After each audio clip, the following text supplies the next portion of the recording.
ഒരുപാട് തവണ ഈ വഴിയിലൂടെ പോയിട്ടുണ്ടെങ്കിലും ഞാൻ ഇതുവരെ ഈ പള്ളിയിൽ കയറിയിട്ടില്ല കേട്ടോ. ചെറുപ്പത്തിലൊക്കെ വീട്ടിൽ നിന്ന് കൊണ്ടുപോയിട്ടുണ്ടാവേണ്ടതാണ്, പക്ഷെ ഞാൻ ഓർക്കുന്നില്ല കേട്ടോ ഈ പള്ളിയിൽ പോയിട്ടുള്ളതായിട്ട്. ഇന്നീ വഴിക്ക് പോയപ്പോൾ ഈ പള്ളി ഒന്ന് കാണണമെന്ന് ആഗ്രഹം തോന്നി, അങ്ങനെ കയറിയത്. കടമറ്റം പള്ളിനെ പറ്റി കേൾക്കാത്തവരായിട്ട് ആരും ഉണ്ടാവില്ല. AD 9-ാം നൂറ്റാണ്ടില് പേർഷ്യന്ന് വന്ന മാർ ആബോ എന്ന് പറയുന്ന ഒരു മെത്രാനാണ് ഈ പള്ളി പണി കഴിപ്പിച്ചതെന്നാണ് പറയപ്പെടുന്നത്. ദേശത്തെ അന്നത്തെ ഭരണാധികാരിയായിരുന്ന കർത്തായുടെ കുടുംബത്തിലെ ഒരു കുട്ടിക്ക് മാറാവ്യാധി വന്നപ്പോൾ അത് ചികിത്സിച്ച് ഭേദപ്പെടുത്തി അതിന് പകരമായിട്ട് നൽകിയ ഭൂമിയിലാണ് പള്ളി പണിതിരിക്കുന്നതെന്നാണ് പറയുന്നത്. പള്ളി പക്ഷെ അറിയപ്പെടുന്നത് കടമറ്റത്ത് കത്തനാർ എന്ന് പറയപ്പെടുന്ന പൗലോസ് കത്തനാറിന്റെ പേരിൽ. കത്തനാർക്ക് അതിമാനുഷിക ശക്തി, മന്ത്രവാദ പ്രവർത്തനങ്ങളൊക്കെ ഉണ്ടെന്നാണ് ഐതിഹ്യം പറയുന്നത്. പള്ളിയുടെ ഉള്ളിലെ മദ്ബഹായിലെ വലത്തെ ചുവരിലായിട്ട് ഒരു 9-ാം നൂറ്റാണ്ടിൽ സ്ഥാപിച്ച ഒരു പേർഷ്യൻ കുരിശ് ആ രീതിയിലുള്ള നേർച്ചകളും കാര്യങ്ങളൊക്കെ ഉണ്ട് കേട്ടോ. പ്രധാനമായിട്ട് കോഴീനെ വഴിപാട് കൊടുക്കുക, അതുകൂടാണ്ട് പടമറ്റത്ത് കത്തനാർ കല്ലേങ്കാട്ട് നീല തളിച്ചതിന്റെ ഭാഗമായിട്ട് അതിന് പായസം നേർച്ച കൊടുക്കല്, അങ്ങനെയുള്ള പല പരിപാടികളും നേർച്ചകളും ഈ പള്ളിയിലുണ്ട്. മാർ ആബോ പൗലോസ് എന്ന് പറഞ്ഞ ബാലനെ ദത്തെടുത്ത് വളർത്തുകയും അദ്ദേഹത്തിന്റെ കൂടെ നിർത്തി അദ്ദേഹത്തിന്റെ രീതികളൊക്കെ പഠിപ്പിക്കുകയും പിന്നീട് അദ്ദേഹത്തെ ഒരു കത്തനാരാക്കി മാറ്റുകയും ചെയ്തു.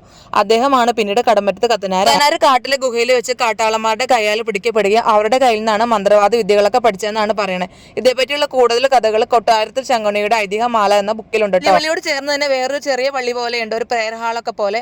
അത് കഴിഞ്ഞ് നമ്മൾ താഴോട്ട് ഇറങ്ങി വരുമ്പോഴാണ് അവിടെ യാക്കോബൈറ്റ്സിന്റെ പള്ളി. യാക്കോബൈറ്റ്സിന്റെ ഈ പള്ളിയും കടന്ന് നമ്മൾ അപ്പുറത്തേക്ക് എടുക്കുമ്പോഴാണ് അവിടെയാണ് പോയോടം പള്ളി ഉള്ളത്.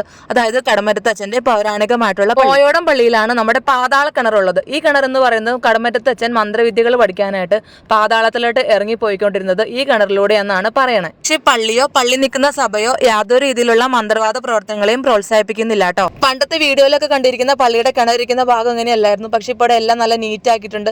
എന്നാലും ആളുകൾ അതിന്റെ ചുറ്റിലും സൈഡിലൊക്കെ ആയിട്ട് പൈസയൊക്കെ ഇട്ടിട്ടുണ്ട്. കിണറിനോട് ചേർന്ന് ബോർഡും വെച്ചിട്ടുണ്ട്, ഇവിടെ യാതൊരു രീതിയിലുള്ള കർമ്മങ്ങളും ചെയ്യാൻ പാടില്ല എന്ന്. പക്ഷെ ആളുകൾ നിറയെ അവിടെ പൈസ ഇടും, പട്ട് കൊണ്ടുവന്നിടും ഒക്കെ ചെയ്തിട്ടുണ്ട്. വിശ്വാസത്തെ മതാചാരങ്ങളെയൊക്കെ മാറ്റി വെച്ചിട്ട് ഇതേപോലുള്ള കഥകളെ പറ്റിയൊക്കെ അറിയാൻ ഇൻട്രസ്റ്റ് ഉള്ളവർക്ക് കുറെ കഥകൾ അറിയാനുള്ള ഒരു ഇടം തന്നെയാണ് കേട്ടോ കടമറ്റത്ത് പള്ളി.